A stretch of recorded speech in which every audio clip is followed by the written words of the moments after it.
All right, everybody. Thank you so much for joining us today. We're joined by James Muhney, Head of Sales and Marketing at Coinsource. Thank you so much for joining us today. Thank you for having me, Justin. I wanted to dig in a little bit into your background in sales and marketing as Head of Sales and Marketing at Coinsource. Were you always thinking you'd fall into sales and marketing, or did you kind of just happen upon it? And then also, what's your sort of philosophy and approach to it?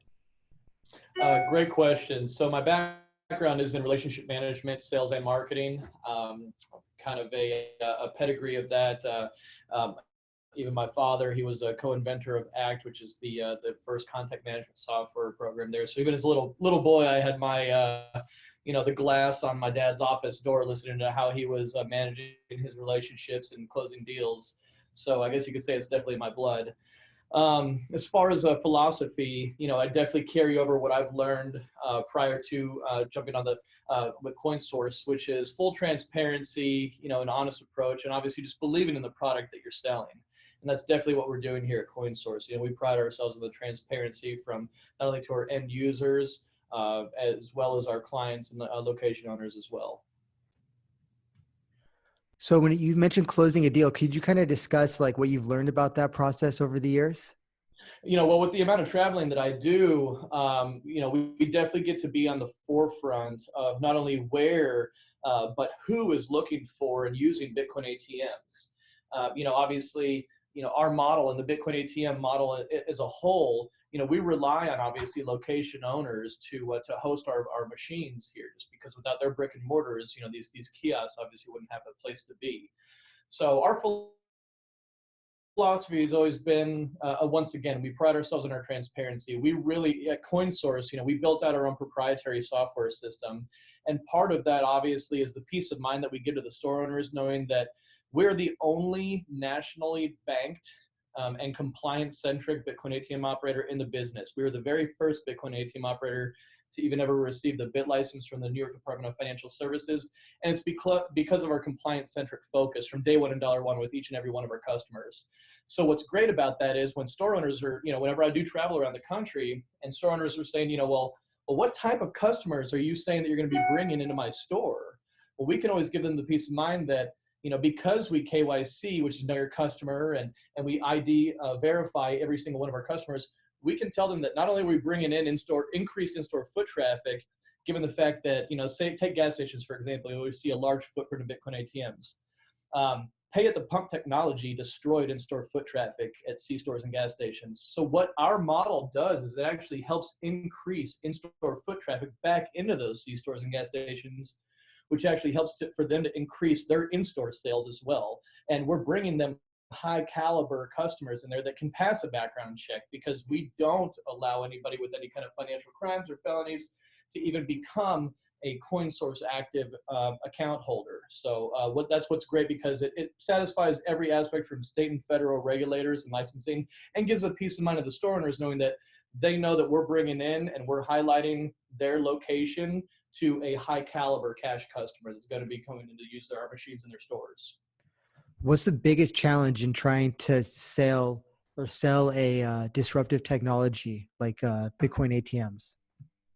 I think primarily it's probably just the educational aspect of it. So a lot of say for example the store owners that we were just talking about, a lot of them that I run across all over the country, a lot of them haven't even heard of Bitcoin yet. So part of that is just really the educational aspect of what the digital currency is, what customers are using Bitcoin for right now, whether it's a store of value or an investment, or to buy goods and services online from hundreds of thousands of merchants and retailers that accept Bitcoin now. So it's really eye-opening for them to be able to hear that major companies such as Dell and Microsoft and Tesla and Airbnb and even Virgin Galactic accept Bitcoin. So they get really excited seeing that why people are going into their store and what they're buying it for. Yes, it's, I think, very important to educate the customer. Like, for instance, let's say there's a factory and the factory could change their roof and then save on air conditioning costs. The person that's trying to sell the roof needs to really speak to that, the ways in which changing the roof, which is a huge investment up front, really saves the money in the long term. And like that process is education. And I'm curious, like, how does CoinSource educate its prospective clients on this new technology? Well, first and foremost, we obviously highlight to the store owners and location owners where we have our kiosks across the country, and we're operating right now in 44 states. So what we educate and highlight is the fact that this is not only bringing in a secondary stream of revenue for them, just with the fact that we're having one of our kiosks in their stores, but what I touched on about the in-store increase in foot traffic to where they have an opportunity to be selling more in-store products. But a lot of these owners are actually starting to accept Bitcoin as payment, to where it actually is just a great addition and increase into revenue really across the board. Because what's another neat thing about Bitcoin ATMs, in conjunction with the majority of these store owners, they own their own traditional ATMs as well. So a lot of them are actually very concerned that aren't really fully aware of the functionality of Bitcoin ATMs when it comes to, well, I already have a Bitcoin, or I already have a regular ATM in my store, or I'm under contract with an ATM partner company. I don't know if I should have your Bitcoin ATM in my store. When we educate them that not only do both machines help each other make money, just because traditional ATMs are an opportunistic customer, right? You're taking your girlfriend or your wife out on a date on Friday night, and you know that wherever you're going to go is going to have valet parking. Oh, you're at a C store, you're pumping up gas. You know what? I need cash for valet. So that's an opportunistic customer. Bitcoin ATMs are purpose-driven customers, so it's completely different. They're destination locations. So these customers are driving from farther distances to purposely go to these locations to buy Bitcoin. So we're bringing in not only that added foot traffic, but if the customers, these purpose-driven customers for Bitcoin ATMs, don't have cash on them when they arrive, they've got to use a traditional ATM that's in that store to withdraw cash before they can buy Bitcoin with it. So that ATM owner, whether it be the store owner or their partnership, and to where they would do probably, with the traditional ATM model, probably like a rev share, they're getting to have that transaction fee as well as making money by them using the Bitcoin ATM in their store as well. So that's one way, but also again, being able to sell and offer their products inside of their store and accept Bitcoin as payment. There's a multitude of revenue additions with this model. Could you tell us a little bit about your content strategy? Do you have like an educational content strategy where maybe you're like gathering information about some of the behavior you're seeing? Behavior from the store owners or from our end users or customer Especially, base. particularly the customer base, end users too. So we pride ourselves on our transparency all the way down to our customer base. With that, CoinSource is definitely proud to offer the lowest rates of any other Bitcoin ATM operator out there. And what's funny about that is, and CoinSource is actually really going to be getting involved with what's called the CoinSource Challenge, to where we're going to be actually advocating all of our customers to really highlight other operators that unfortunately are deceiving their own customer base. What we've been seeing actually is it's not just about the rates. CoinSource's rates are at 11% to buy Bitcoin. And we also offer Bitcoin at the lowest average index price. So if we've seen some ads out there before, which is, again, it's really not deceiving their competitors, they're deceiving their own customers, that some of these operators are doing, to where they'll actually artificially inflate the price of Bitcoin that they're selling to their customers just to be able to advertise a quote unquote lower rate than CoinSource. Unfortunately, just given the nature of a decentralized currency, right? Take for example, like the auto industry. There's an MSRP sticker price on cars, right? So whether you're in New York, California, or anywhere in between, the price of that car is the price of that car. Well, with Bitcoin, and what we're seeing with some of these operators that are truly, again, deceiving their own customer base, are trying to dupe them by saying we've got lower rates, or we've got lower rates, but you see what the price of Bitcoin is at that time. I was actually I was out of state traveling, and I saw an operator that was advertising a lower rate than CoinSource. So I wanted to go for myself and see firsthand. I've got that opportunity by traveling as often as I do for CoinSource. And I went to the machine, and sure enough, at that point in time, they were advertising an 8% rate, and CoinSource was at 11. At that point in time, CoinSource was selling Bitcoin at $7,300 because that's the lowest average index price of Bitcoin at that time. That particular kiosk at 8% was selling it for $8,700. So we pride ourselves on educating our customer base and by being very aggressive with our blogs and our content, by educating our end users, our clients, our location owners on the transparency of where we really pride ourselves. And the reason we can do all of this is just because by bringing our software and technology entirely in-house over 2 years ago, CoinSource, there is no middleman. This isn't a rent check model to store owners that most every other operator is using. This is truly we have a direct solution and a direct source for every single aspect of this operation, which is why we're able to provide the greatest value and the greatest and lowest rate to our customers, by also producing extreme value to the store owners.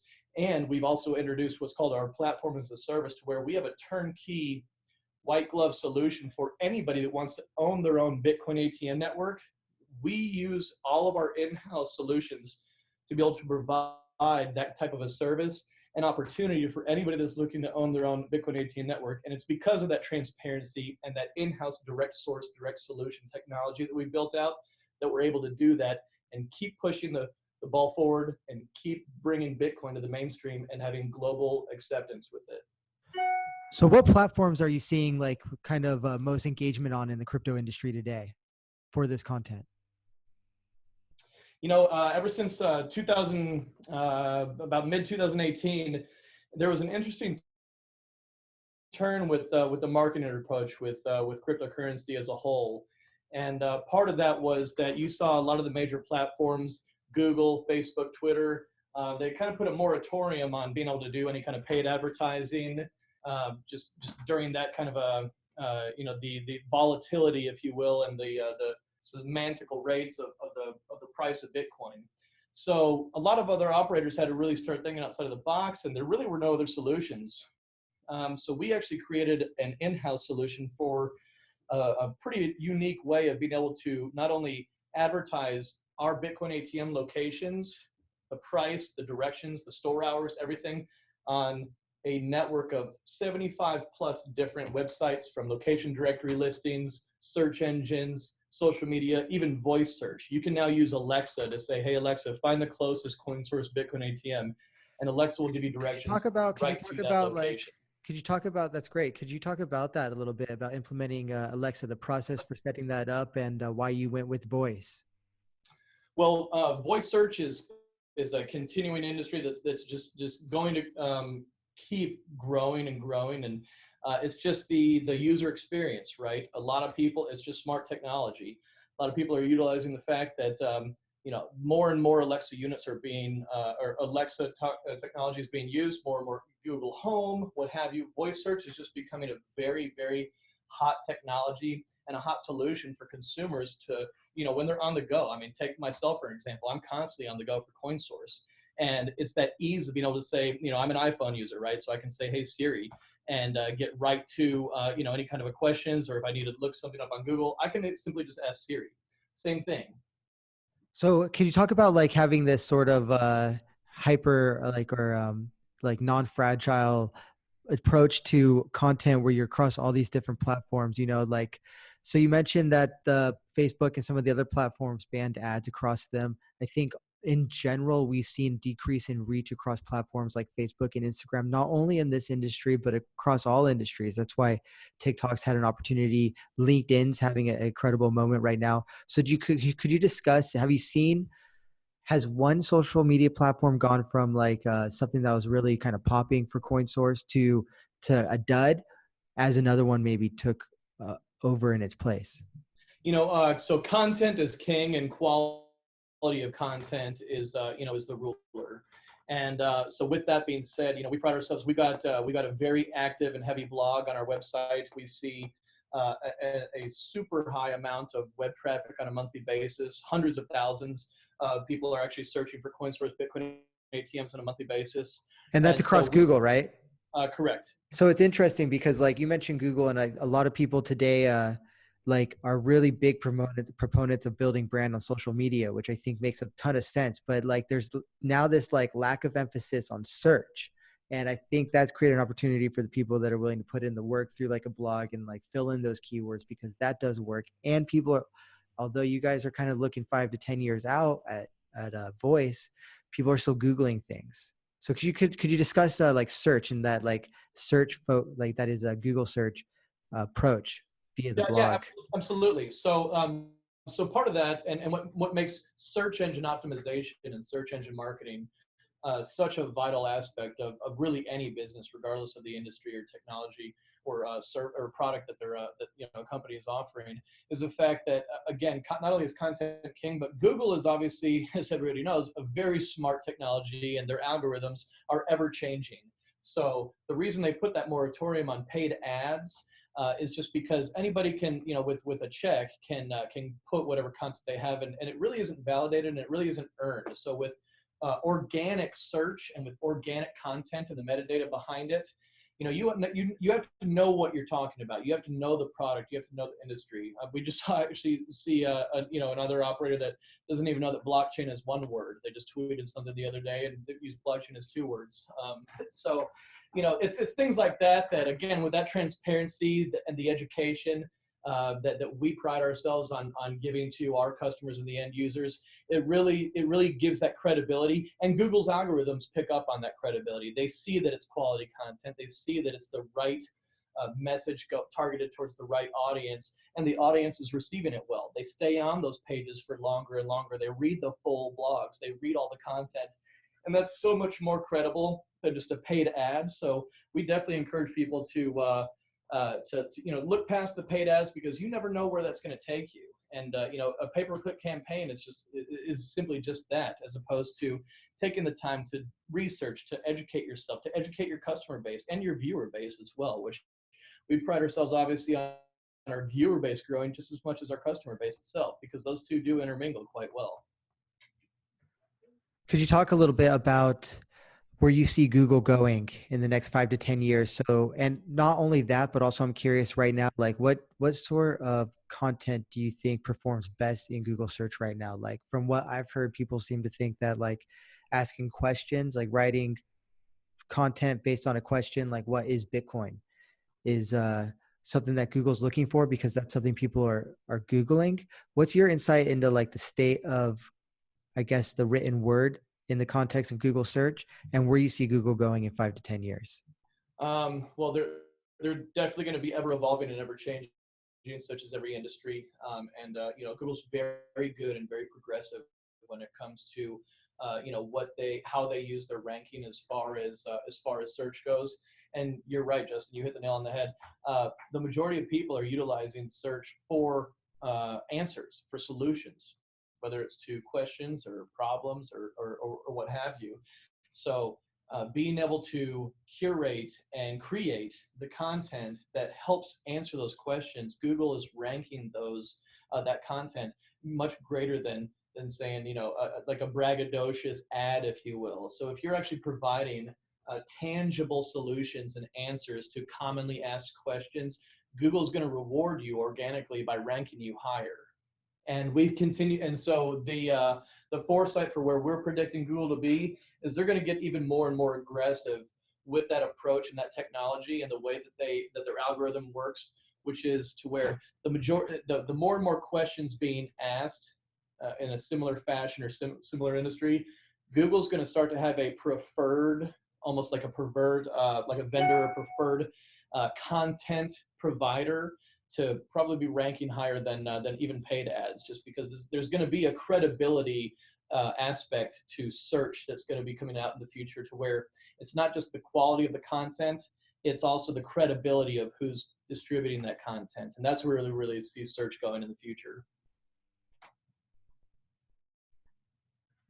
Yeah, sorry, I was checking out your YouTube channel, and one of your videos started playing. So I'm curious. We were talking about Google, and I want to move on to video. But before we do that, I do want to talk a little bit more about like, okay, so preferred Google, like search, preferred vendors of information in a way, right, on Google search. Like it'll be interesting to see how that plays out. Like, are those like the name brands that we know and have always, the IBMs of the world, et cetera?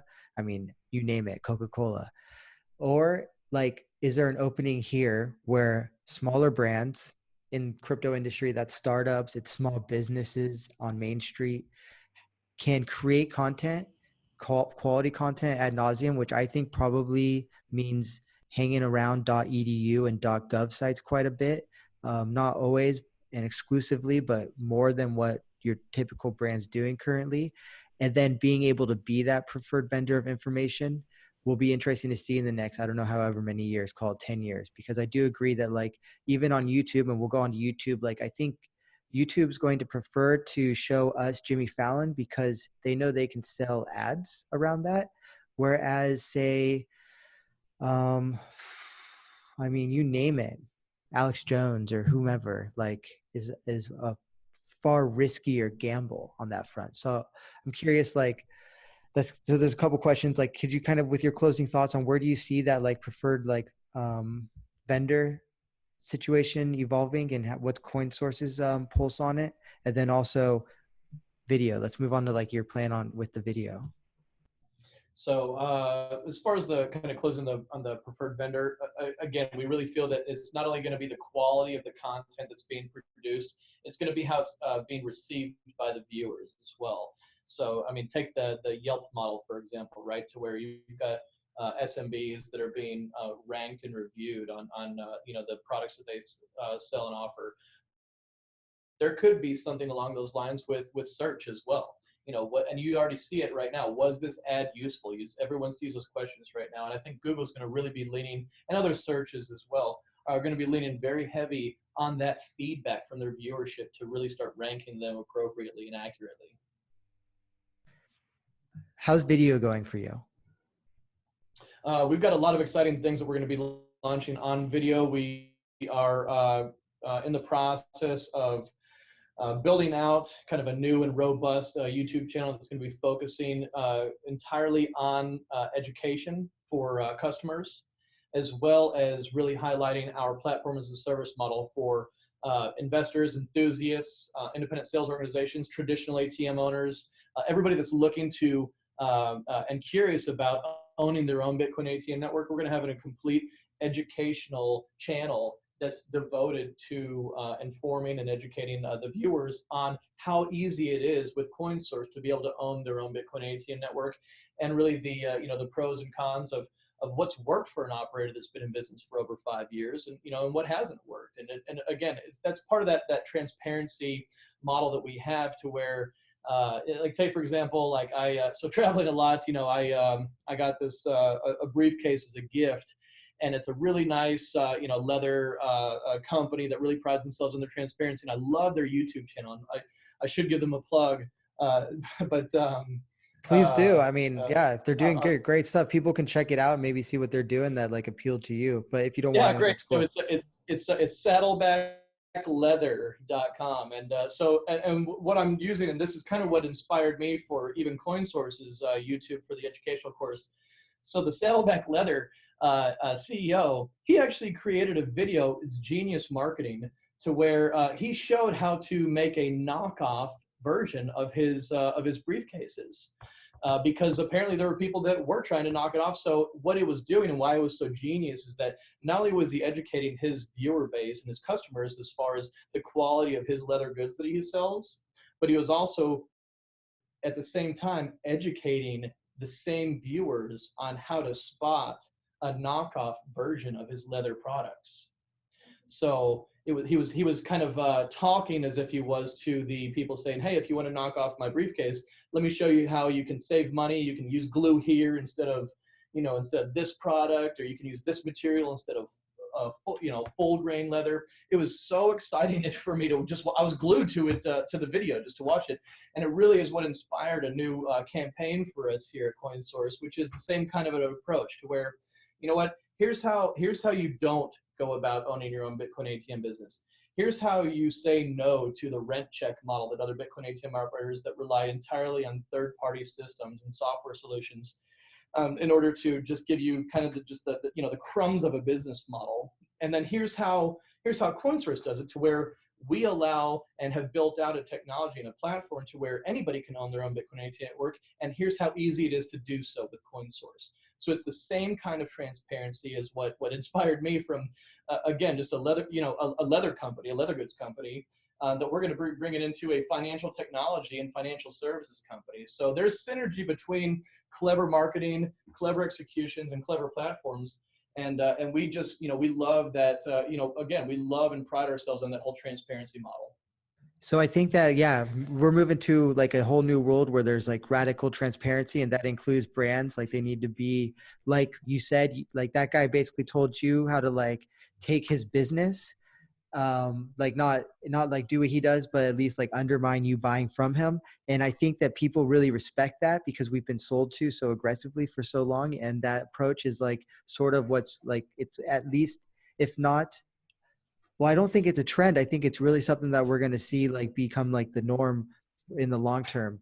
I agree. I wrote a piece on, I have a site called goldsilverbitcoin.com, and I wrote a piece a long time ago on Google about how to do exactly that, which is like just sell bullion on my shop, on your shop, and like set up a WordPress and like make it so the prices are dynamic. And it's been by far my highest like grossing blog post on that site. And then, which I mean, it's cool. I mean, I'm cool with that. I don't think it's really. And then also, I mean, if you follow a lot of like, I think the people that are most successful in business on social media, they're really, really transparent as well. You mentioned Virgin earlier. Branson really comes to mind. He is kind of, he does that in a way.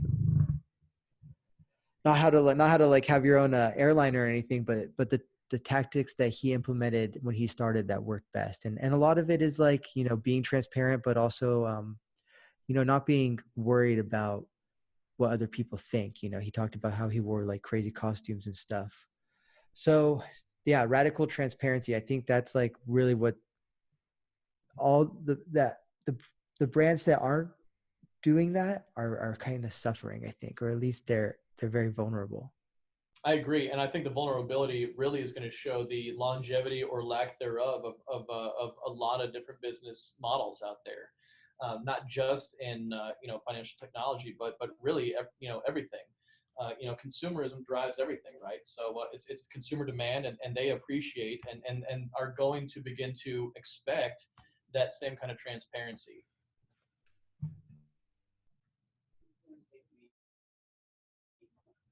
What's your long-term approach for video right now? So I'm curious, like, say, well, let me first, what's your timeline for CoinSource? Like, are you guys looking to sell sooner than later? Or are you guys looking to build this for decades?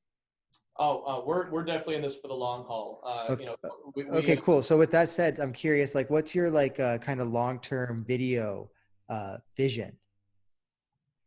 Well, engagement. Obviously, from a business standpoint, you're going to be looking at conversions. So it really has given us the opportunity and a platform to build a viewership base, build trust with those viewers, and then convert them into customers and really show them, the highlights of becoming a customer, the advantages of becoming a CoinSource customer, and then we really reward that with loyalty programs. We also reward them with, again, a very the lowest rate possible to buy and sell Bitcoin, and at the lowest average index price as well. So the more education that we give, and the more exposure and more engagement that we have with with people that are searching for this, whether it's video search, voice search, or standard search, the more and more content, and the more video. I think every aspect of what and where consumers are searching for these answers, and searching for that credibility, and searching for that transparency, I really think that's going to be what catapults businesses and brands into that long-term business model, and where they're going to be around and being able to withstand any kind of waves in industries, or um, uh, economic ups and downs, what have you. There are reasons why companies. I mean, look at 2018 again, for example, and for cryptocurrency, there were a lot of companies that existed before, what happened in 2018 that don't exist now. I mean, there's a reason why, and this is during when we were bringing in software development in-house, that CoinSource, which is a bootstrapped 5-year-old company, survived that. And it's because our customers knew what kind of product they were getting from CoinSource, and knew that we were a transparent business that was priding ourselves on providing the best possible quality product at the lowest price. Makes sense. Like, so with the video thing, we were talking about voice a little earlier. Like, I see an opportunity for you guys, like, since you guys are thinking voice, which we're all going to be probably using voice way more than we are now. People with new cars are using it. in new cars, voice is kind of built into the smartphone car experience. And so Absolutely. I'm curious, like, so you guys could line up your video content with like voice. So you could create video content that then is recycled and used into the voice platforms. I Like think I that's could, I think that's definitely a great idea. yeah, could you talk a little bit more on voice in general? Like why you guys are doing voice? Because that's something no one's doing. I mean, Yeah, so it's part of actually a kind of a proprietary technology that goes along with what we built out way beyond just our operating system that we built in-house and our compliance technology that we built in-house. It goes even into marketing as well. And it really is about engaging with viewers and with customers. So voice is going to be, to your point about driving, the reason that new cars these days are really implementing a standard option with voice search is is for safety, right? It keeps your hands on the steering wheel and it keeps you focused on the road. Well, these are purpose-driven machines, right? So the two go hand in hand so well. The synergy between voice search and location-based businesses are one of the same, right? So you're driving down the road, which is how the majority of our customers are getting to our kiosks, which is obviously these are destination locations, right? So they're driving to the convenience stores and gas stations and the other locations that we've got all of our kiosks in across the entire country. Well, it makes perfect sense to, while you're driving down the road, and safety being key with the automotive manufacturers that are offering voice search in those cars, to be able to just simply ask your car, hey, give me directions to the closest Coinsource machine. And we definitely are proud and excited to be on the forefront of that technology. And it really definitely is yet another key differentiator between us and other Bitcoin ATM networks and operators. This is also a technology that we're able to share with any interested businesses, whether it's the traditional ATM industry or, again, enthusiasts or investors or entrepreneurs that want to own their own Bitcoin ATM networks. We're able to, since we built this in-house, we're able to offer that as a service, which is why this goes way more than just a SaaS model, software as a service. We really do have a unique PaaS model, a true platform as a service. And this platform includes that kind of cutting edge and state-of-the-art marketing technology and automation as well. yeah, I mean, that's a really interesting topic. I would love to like dig in a little bit more to voice, especially. So I'm curious, are you able to, so you're incorporating this with the machines as well. And I'm curious, what surprised you about, what is surprising you? Because I think you're still implementing this and continuing to like perfect it, voice generally. What surprises you about that process? I'd say the most exciting part about it, Justin, and the most surprising part was even with voice search, just like with traditional search, it's how there's rankings, right, on Google. Everybody wants to be on page one and as high up as possible. Well, that's going to be what's surprising is that there is a little bit of that at play right now, and it's interesting how the voice search such as Siri, Alexa, Google Home, how they're sourcing what they are sharing with you via their voice. And so it's interesting for us to see the technology continue to evolve around where they're sourcing the content that they're sharing with you. Does it come from a paid ad? Does it come from number one spot ranked on Google? If you're using Google Home, where's it coming from Amazon's Alexa? Where is it coming from Siri? And so it's learning those different technologies and different algorithms, because there are differences between those three major players on where they're sourcing the answers that voice search questions from the consumers are coming from. Have you guys experimented with text at all? We have not yet. Yeah, it's interesting because I think text is kind of having a moment right now where it's sort of the hot new trend. Did you say texted like it's a brand or texting Texting, Oh, texting. okay, yeah, no, absolutely, yeah. So yes, we definitely have. So we use pretty much we'll use Chipotle as an example here, to where I'm sure everybody around the world and on your podcast has heard of Chipotle. We all receive every now and then those that short code message from Chipotle saying, hey, today's a half off burritos, right? And everybody wants to jump to Chipotle. which is great, right? It also gives a little bit of credibility, just because a lot of us, now with smartphones, you're starting to see spam come up on your caller ID or telemarketer come up on your caller ID, and nobody answers those, right? They ignore it. But there's something about receiving a text message from that short code that that it's just not a spam number. It's not somebody accidentally texting you. It's a deliberate message that's been relayed to you.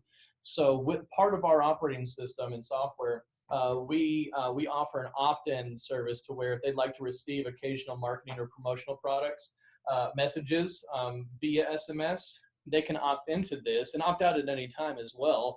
And we send a short code which actually spells source, right? So it's it's pretty neat because they can see the credibility of where it's coming from. And with this, we can offer promotional rates or loyalty programs.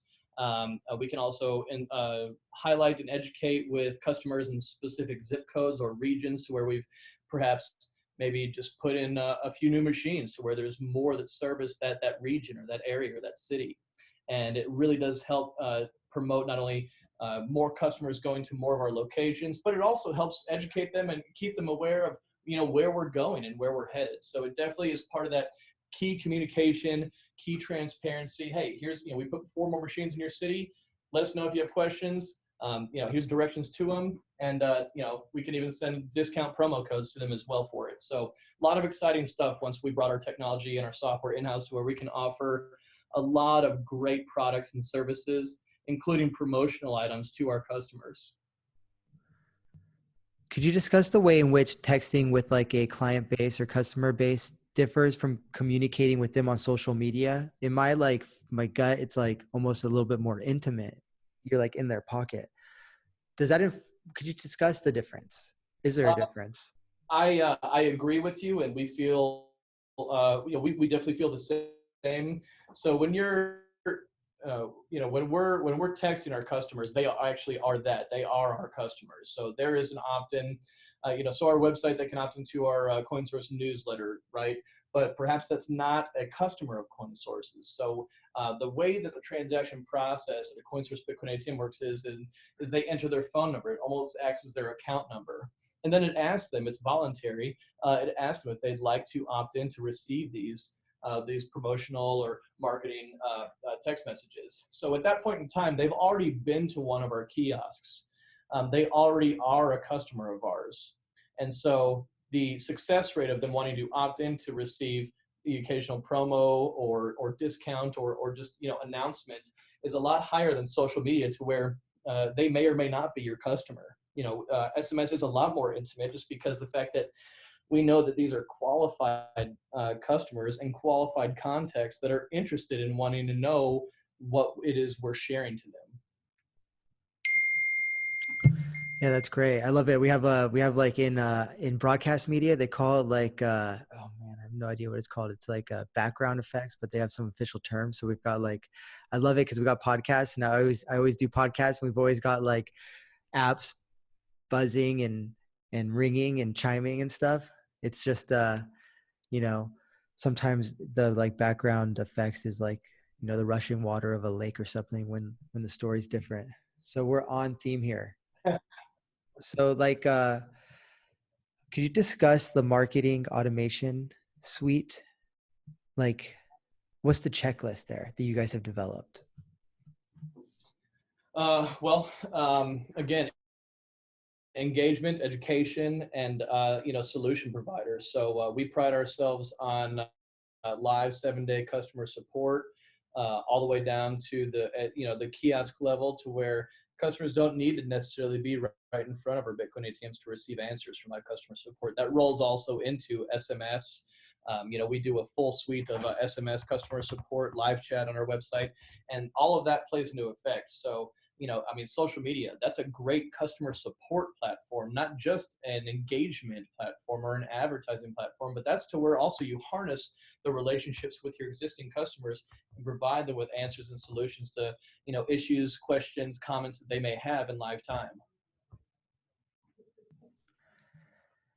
Now, I mean, this is something that like I think a lot of people are a little bit behind on. The fact that like, we have call centers still, but like people don't have like dedicated like social media teams that are basically being social media call centers. And it seems like you guys realize how you need to have this like holistic approach to sales and marketing, and then client relationships as well, which I think is just an extension of communications really.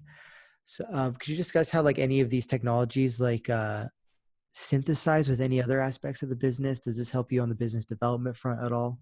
At an enterprise level, once you get to that point in a business, you really need to look at the omni-channel approach.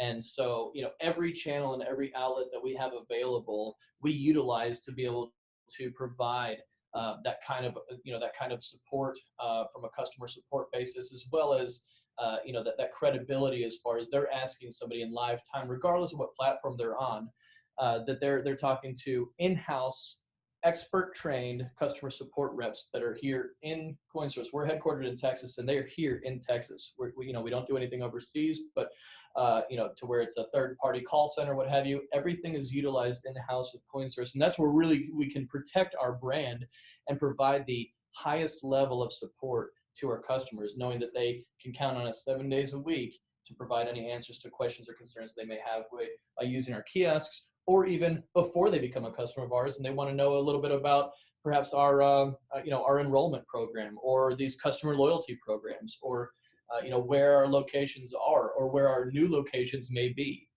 So it's the omni-channel approach that big business really focuses on, and I think that definitely has been a key to our success, is keeping that big business approach, but utilizing it all the way down on the micro level of customer by customer. Everybody is just as important, and we pride ourselves on providing the highest level of customer support to all of them.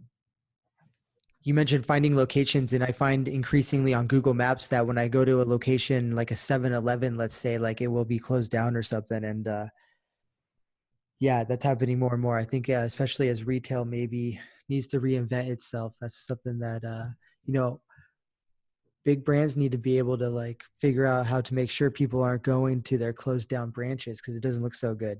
I'm curious now, like from like when you mentioned omni-channel, like what I imagine is that like a business owner or a team are using their cell phone basically as like a command center, and they're responding to like Twitter inquiries, Instagram inquiries, LinkedIn inquiries, Facebook inquiries, email.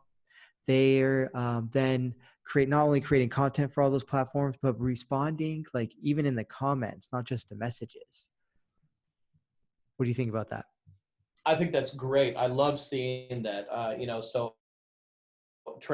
One aspect of travel obviously is hotels, right? So I stay at a lot of hotels across the country, and a lot of them, obviously, I make my decisions on where I stay based upon reviews from people who have stayed in those hotels.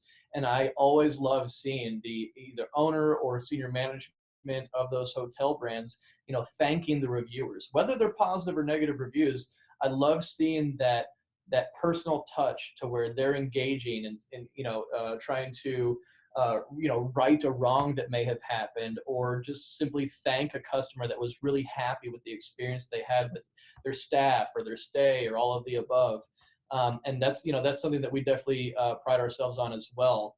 I think another interesting approach is the fact that when you mention all those different platforms where people are looking, searching and seeing either comments or content or reviews, and how chains such as the 7-Eleven example that you used, if that brick and mortar location goes out of business, who's responsible for removing that, say, from Google? And is that same person responsible for removing that location from Facebook? Or if they change their store hours? We've built out a pretty interesting proprietary thing. I'm not going to give away all the secret sauce, but we built out something pretty interesting to where it monitors all of that in live time across all platforms. It's truly that omni-channel approach that we're able to provide the most accurate and up-to-date information on store hours and directions, and whether the business is open or closed or not. What can you say about working with maps from a marketing sales lens? It's definitely key. When these are purpose-driven and destination locations, I definitely would say highlighting and making providing the most accurate and up-to-date information for your customers to get to those locations and find you on maps is most certainly key. Now you mentioned that like people are coming from X amount of miles to one of your ATMs. How do you leverage that data and information? You mentioned that you guys stay away from paid ads. Like in my mind, that's one way in which to do it. Like if I didn't want to spend a lot of money on ads for like a Bitcoin ATM, knowing very little about the industry, I think I would imagine like let's save money by targeting somebody that isn't being targeted currently, which is maybe the older generation on a Facebook or an Instagram, and then like seeing to what degree I can, like on Facebook particularly, like leverage the knowledge about the location. LinkedIn's like a whole different story because you can target people like based on position in a company and a lot of really valuable information. I'm curious, how do you guys leverage the data about location? Well, so LinkedIn, we definitely see in the Bitcoin ATM industry, that's LinkedIn is primarily a B2B focus, right? Or an E to E, employer to employee, or vice versa. As far as where you're seeing maybe paid search results for versus search, organic search, really the difference is that it's a short-term play with paid because that ad and that location awareness only exists for as long as that company or that business is making payments, right? So as soon as you stop paying for those paid ads, your location awareness goes away; it disappears. So that's what really is the long-term play with true organic search and true quality content is that once you rank, and it is a long play, but once you rank, you're there, and you're providing continuous quality content. That's where people are going to start to see credibility. I mean, look, everybody's a consumer, right? Myself included. And I actually skip over paid ads and I go for the organically high ranked ads because I know that they've put in the time and the effort to provide quality content with me. Even if that comes down to directions, I'd like to know that I'm seeing the top results because of a reason, not just because of a check that was written to an advertiser. So when it comes to quality content, I certainly agree. I would add a caveat though. That is quantity because of algorithms across these platforms is extremely important as well, especially like on Instagram and Facebook where like you guys are getting pretty good reach on Instagram, but um, I think generally people are seeing sort of diminished returns as those platforms push people towards paid products. Could you discuss like quantity and the role that plays in your approach?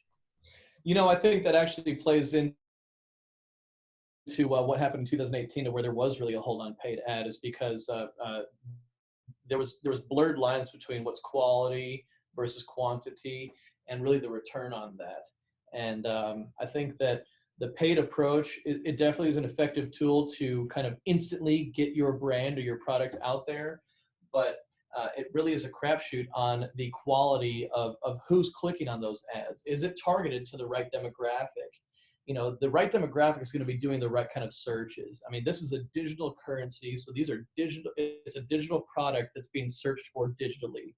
So our customers are digitally savvy, and the savvy customer is going to be doing their due diligence. They're going to be looking for things such as lowest rates, lowest index price for Bitcoin. And this is the type of content that you can't necessarily put up on a paid ad.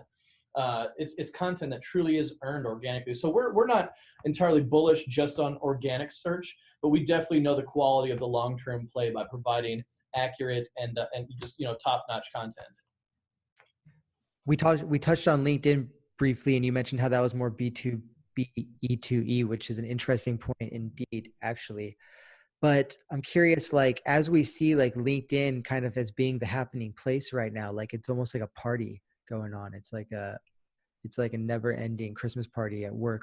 So I'm curious, like, could you kind of discuss that? And like, is there an inroad there for you guys to leverage that? Have you thought about that? Like from my perspective, like I think that, professionals, young professionals, they might be the one with like the capital to invest in like a Bitcoin ATM or network.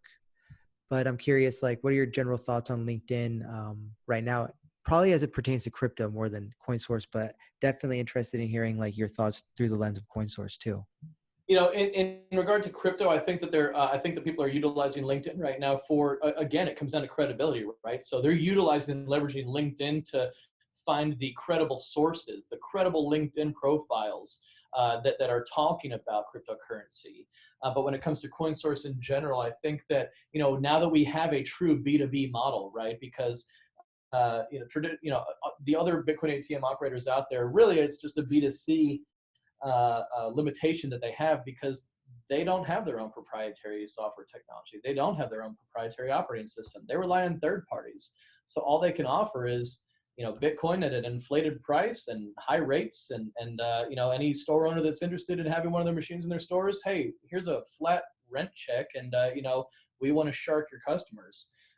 So I don't think that LinkedIn is definitely going to be a platform for operators like that. I think CoinSource is going to definitely be utilizing a very strong position in LinkedIn with the B2B opportunity. These are the investors. These are the people that pride their due diligence before they make big business decisions and big investments.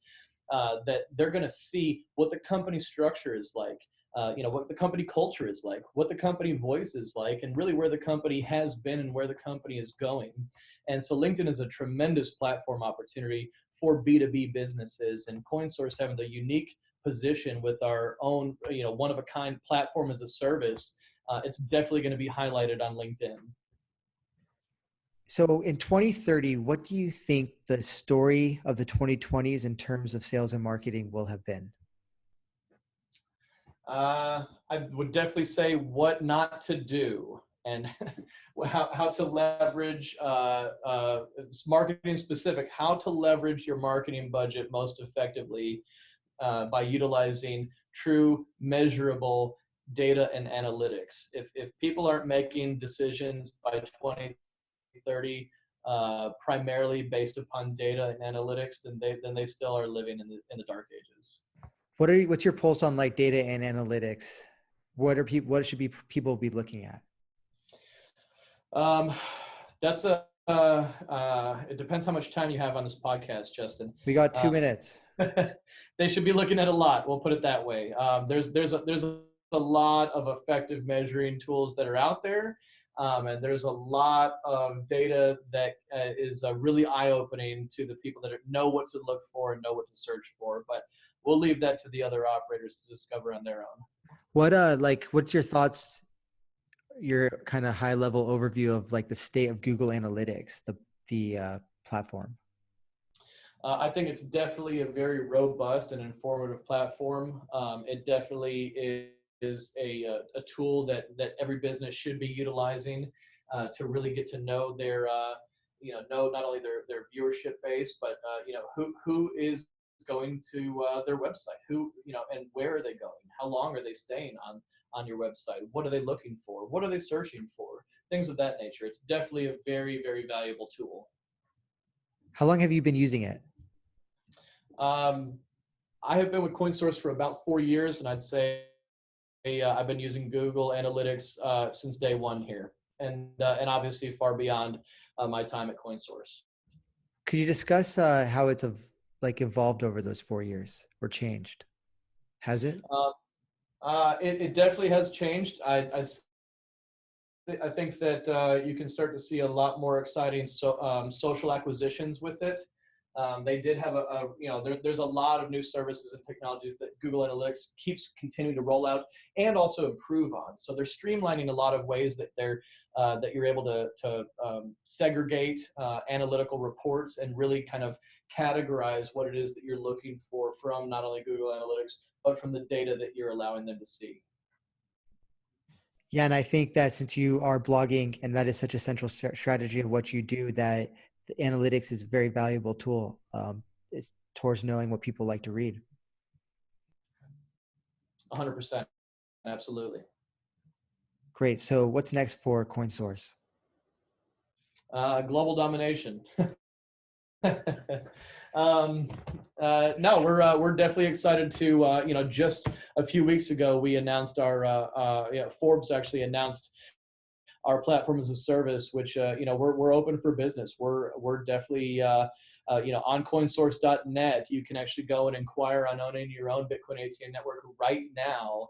And we're definitely excited to be showcasing this amazing new technology, this amazing platform as a service that's available to anyone and everyone interested in owning their own Bitcoin ATM network. That's definitely where our focus is going to be moving forward. All right, with just 30 seconds left, like what should somebody who's just now starting an online focused business do first when it comes to sales and marketing?